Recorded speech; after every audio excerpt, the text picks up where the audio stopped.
Всем привет, с вами Марина, и сегодня для вас снимаю опять читательский влог. В этом видео мы с вами будем читать книгу «Соленый ветер» Сара Джилл. Я поеду сейчас на Рыбинское водохранилище, сейчас почти 7 утра. И в дороге, и потом там, надеюсь, я смогу прочитать эту книгу. Она маленькая, там всего 300 с чем-то страниц. Она и по ширине, и в длину маленькая. Так еще и в размере по страницам. Ну что ж, давайте же не будем долго затягивать. Приступим к влогу.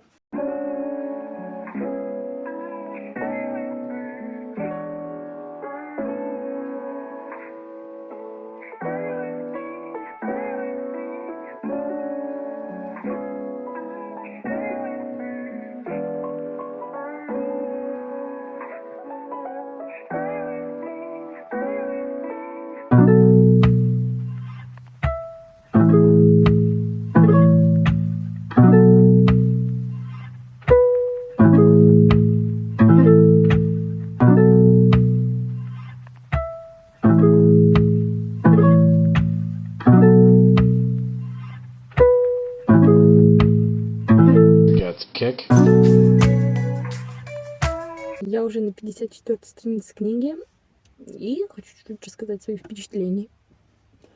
Пока что самой такой суть книги я не поняла.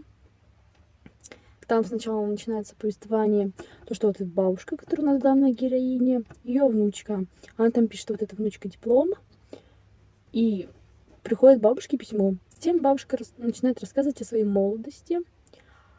То, что вот у нее там была быть свадьба с молодым человеком, который такой состоятельный, но ей типа вообще не волновали деньги. Ее подруге Кэти не нравился этот парень, как-то не особо. Тоже нравился один молодой человек, ну как молодой, преподаватель в школе. Конечно, они школу уже закончили, но все равно живут в одном городе, так что еще видится. И, собственно, Анне, так зовут нашу главную героиню, он не нравится. А также на островах идет сейчас война.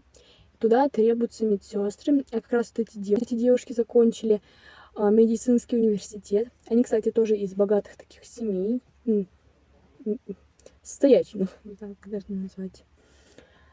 Но они все-таки решили сами типа учиться, чтобы дальше сами что-то в жизни делать. И вот, типа, состоится такое мероприятие у этого как раз молодого человека, за которого Анна пойдет замуж. И Кэти опаздывает на 5 часов, приходит потом вся в слезах, говорит, что она хочет туда поехать. И Анна решает ее не бросать и поехать туда же на острова. Но дальше я не дочитала. Пока что вроде бы интересно. Но я не понимаю, про что будет книга. Вот надо будет прочитать еще, хотя бы половину. И даже делать прямо окончательные такие выводы, понравится мне или нет. Потому что если вот так будет просто книга про рассказ молодости, как там типа вот она вот туда отправилась, ну, думаю, это будет не так интересно. А что-нибудь интереснее там, если потом будет. Не просто про рассказ про молодость. То может быть поинтереснее. С одной стороны, интересно, слушайте, типа, вот как у них там было в молодости, как она сейчас, ну, тогда хочет выйти замуж за этого молодого человека. С одной стороны, нет. В общем-то, я сама еще не понимаю, поэтому буду еще читать и делиться с вами.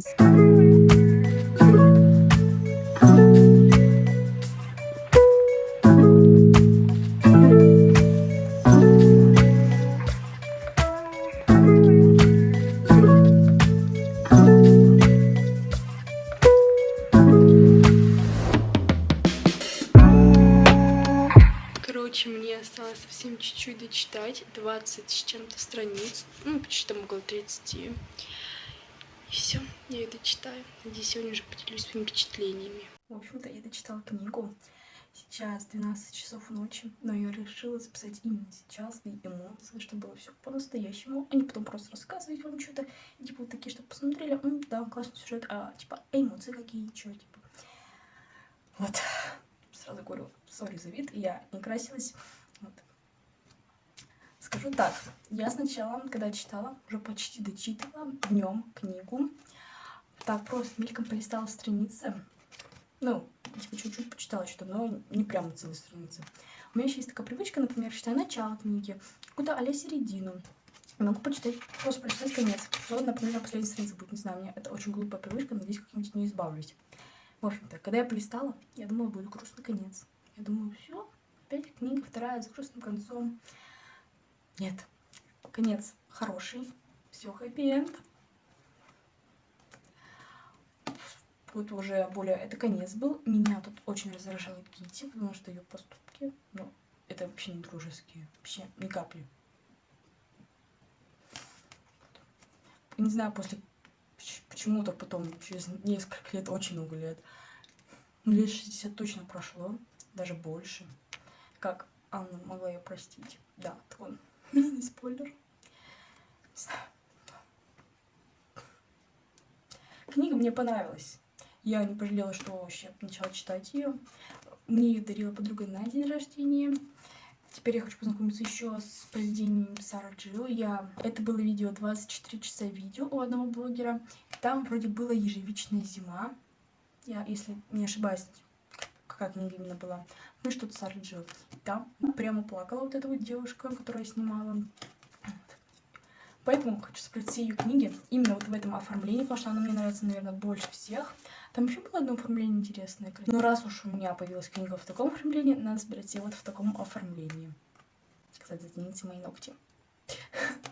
И эту книгу я еще хочу как-нибудь в этой жизни перечитать. Может, через год, чтобы испытать новые эмоции. Захочу вспомнить, о чем был сюжет этой книги, и не собираюсь ее перечитать, всегда могу обратиться к своему блокнотику. У меня есть блокнотик, кстати, где я пишу, о чем книга, прям так поподробнее.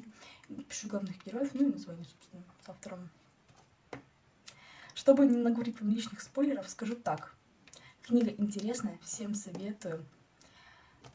Тут описывается действие во время войны, а если быть точнее, тут бабушка расскажет своей внучке, что произошло вот, в ее молодости, сначала в ее 21 год. Ну, реально интересно. Я, может, даже хочу еще что-нибудь такое романтическое про войну почитать. Пишу сразу же тут и конец видео. Если вам понравилось это видео, ставьте пальчик вверх. Напишите в комментариях, хотите ли вы видео 24 часа чтения, например, одного автора. У меня просто от одного автора есть целых 3 книги, и можно было бы в этом видео попытаться прочитать все эти 3 книги. Или вы хотите 24 часа, но всяких разных книг, не только одного автора. Напишите в комментариях, как было бы лучше. Мне интересно почитать ваше мнение. Ну, а также не забывайте ставить пальчик вверх, подписываться на мой канал, писать в комментарии, как вам видео. Ну и с вами была Марина. Всем пока-пока.